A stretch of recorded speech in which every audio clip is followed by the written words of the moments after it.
Hi, my name is Nicole Lang. I'm a recently graduated senior majoring in psychology, and today I'm going to be talking to you guys about my research paper on premarital sex. Sexuality is a major part of the human psyche. Premarital sex is an activity that is becoming increasingly prevalent in society today. Today we'll be going over comparing premarital sex statistics based on geographic and religious subcultures, historical trends regarding premarital sex in America, and potential causal reasoning for engaging in premarital sex. Worldwide opinions on premarital sex vary from both opposition and approval. The American population falls fairly moderately in our opinions on the topic. Among the most accepting cultures are Spaniards, Germans, and Chileans, and the least accepting of those are Indonesia, Pakistan, and Egypt. Now, their lack of acceptance in premarital sex may be related to religious factors, but that's something we'll go over shortly. These countries are so opposed to premarital sex that they are willing to subject their girls and women to female genitalia cutting. The World Health Organization reports an estimate of over 200 million women and girls currently alive that have undergone some sort of female genitalia cutting procedure in their lifetime. Religious subcultures are a factor in a geographic culture's perception of premarital sex. In a study done by Amy Adamczyk and Britton Hayes, they compiled various studies that organized the world's major religions into least to most supportive of premarital sex.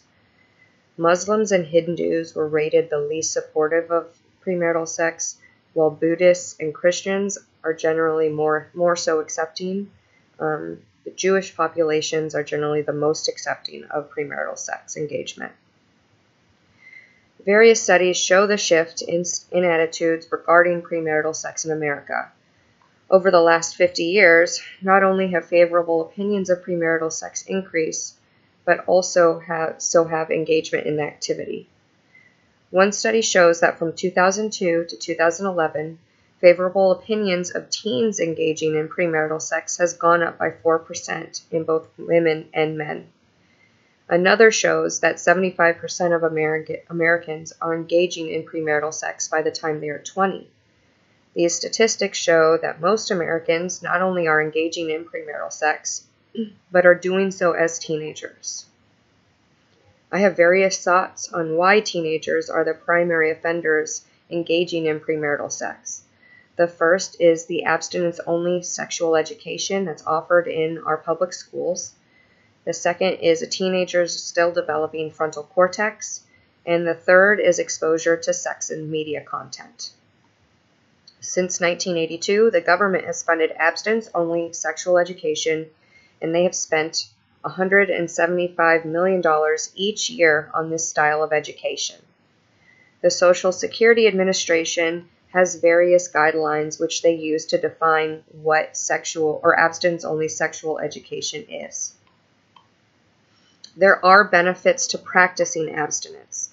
Most obviously, these include prevention of pregnancy and reduction in STI rates. There's also data showing that adolescents who initiate sexual behavior earlier are more likely to suffer from depression and engage in other risk-taking behaviors such as coercive sex and substance abuse. Conversely, there are studies that show that abstinence-only education is ineffective in preventing teens from engaging in sexual behaviors, which may be caused by their still developing brain in teens. The frontal cortex in teenagers' brain is still developing. The frontal cortex is responsible for decision-making, attitudes, and reasoning, which are all things teens are not well known for being very good at. This may be a reason why we see rebellious attitudes and actions from teenagers. Finally, Americans are increasingly exposed to sexuality in the media.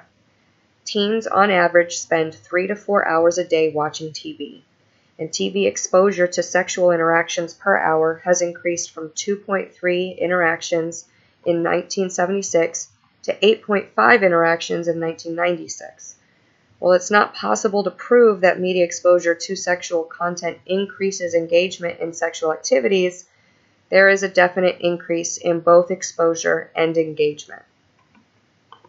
Premarital sex is an activity that's not likely to decrease significantly at any point soon.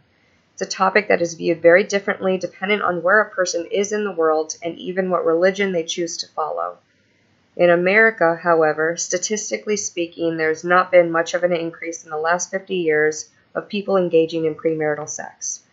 Finally, because most people engage in premarital sex are teenagers, it is unlikely that the percentage of people engaging in it will decrease given the abstinence-only sex education mandated by the government, their underdeveloped frontal cortex, and exposure to sexual content in the media.